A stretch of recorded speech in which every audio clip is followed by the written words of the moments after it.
Hello everyone, I am Isha. Welcome to all in my new another video.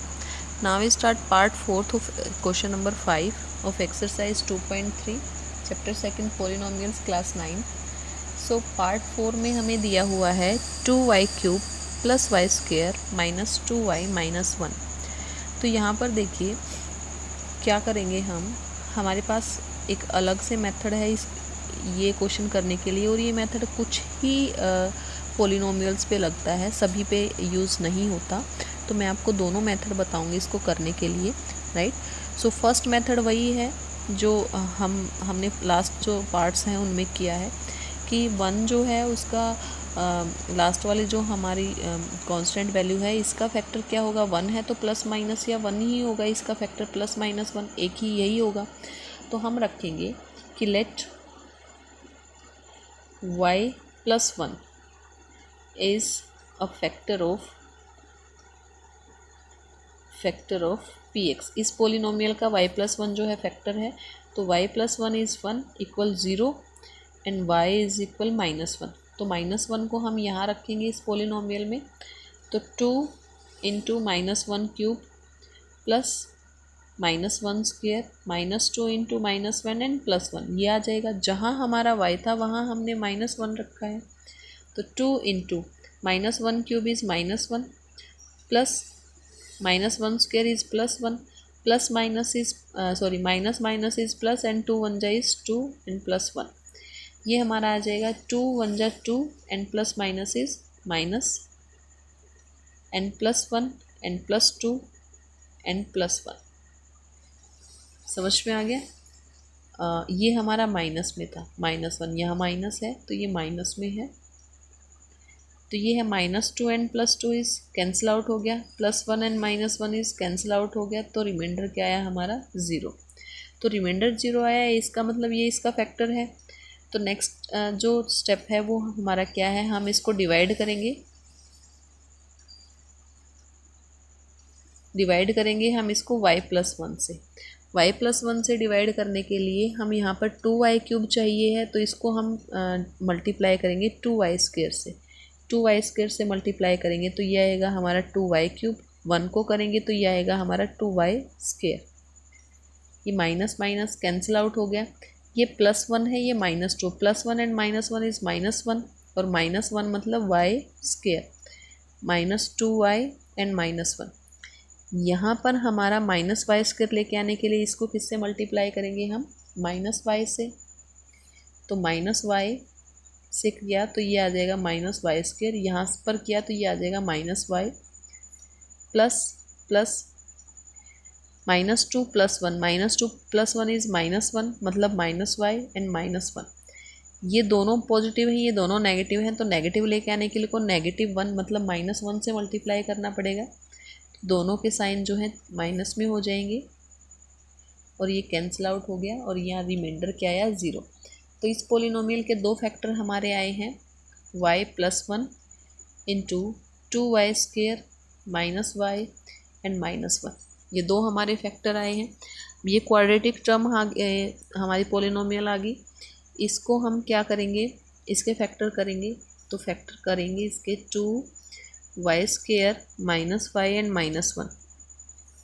यहाँ पर देखिए first और last term जो है हमारी 2y स्क्वेयर मल्टीप्लाई माइनस 1, दोनों को मल्टीप्लाई किया तो हमारा आंसर आया माइनस 2y स्क्वेयर. तो मिडल टर्म जो हमारी माइनस y है, इसके ऐसे फैक्टर करने हैं कि प्लस या माइनस करे तो माइनस y आए, और मल्टीप्लाई करे तो क्या आए, माइनस 2y स्क्वेयर. तो इसके दो फैक्टर होंगे minus 2y and plus y. Minus 2 and plus 1 is minus 1, और दोनों को मल्टीप्लाई करेंगे तो ये आएगा. तो इसके फैक्टर करेंगे हम 2y square minus 2y plus y and minus 1. अब इन दोनों में क्या कॉमन है, 2y दोनों में कॉमन है, तो 2y को बाहर ले लेंगे, अंदर बच जाएगा. यहाँ से 2y बाहर गया तो 1y बच गया, माइनस यहाँ से 2y बाहर चला गया तो 1 बच गया, क्योंकि 1 इसका मल्टीपल है जो फैक्टर है. इन दोनों में क्या कॉमन है, इन दोनों में कुछ कॉमन नहीं है, मतलब 1 कॉमन है. 1 सब में कॉमन होता है. y माइनस 1 कॉमन आ गया हमारा बाहर, तो अंदर क्या बच गया हमारा 2y प्लस 1. तो 2 फैक्टर हमारे ये आ गए, 1 फैक्टर हमने ये निकाला था, तो 3 फैक्टर इस पोलिनोमियल के हो गए हमारे y-1, y+1 एंड 2y+1। ये 3 फैक्टर हो गए। जो सेकंड मेथड है वो मैं आपको बताती हूँ कि ये क्वेश्चन दूसरे मेथड से कैसे किया जाता है, लेकिन जो दूसरा मेथड है वो सिर्फ कुछ ही पोलिनोमियल्स पे अप्लाई होता है, बाकी पे नहीं होता, और जिन पे नहीं होता उनके लिए फैक्टर करने का यही तरीका है। समझ में आ गया? सो मूव करते हैं नेक्स्ट जो हमारा मेथड है उस पर। सो सेकेंड जो मेथड है, सेकेंड मेथड वो क्या होगा? देखिए, हमारी जो पॉलिनोमियल है वो हमें गिवन है 2y³ + y² - 2y एंड -1। यहाँ पर हम दो के फैक्टर दो के हम पेयर बनाएंगे। इन दोनों में क्या कॉमन है? इन दोनों में कॉमन है y²। तो y² को बाहर लेंगे, तो यहाँ से y² बाहर गया तो क्या बच गया? 2y। समझ में आ गया? क्योंकि ये y³ था तो 2 तो एज इट इज़ रहा, बाहर निकला। y² गया है तो 3 बार y था तो 1 बार y अंदर बच गया, प्लस यहाँ से 2 y थे, 1 y बाहर गया तो 1 y बच गया। ठीक है, माइनस इन दोनों में क्या कॉमन है? कुछ भी कॉमन नहीं है, मतलब 1 कॉमन है। समझ में आ गया? तो 1 कॉमन है तो यहाँ क्या बच गया? माइनस बाहर चला गया तो ये प्लस का हो गया 2y। यहाँ से माइनस बाहर गया तो ये भी प्लस का हो गया 1। समझ में आ गया? सॉरी, यहाँ पर y² बाहर गया तो यहाँ पर 1 बच गया, क्योंकि y² बाहर चला गया। ठीक है, तो 2y+1 एंड 2y+1 दोनों कॉमन है, तो इन दोनों को कॉमन ले लीजिए, तो ये बच जाएगा हमारा y² एंड -1। समझ में आ गया? अब हमारी एक आइडेंटिटी है कि a² - b² जो है वो इक्वल होता है a+b इंटू a-b। ये आइडेंटिटी है हमारी।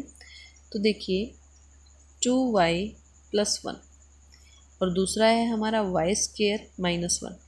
तो हम 1 को भी स्क्वायर कर सकते हैं, क्योंकि 1 का स्क्वायर 1 ही रहता है।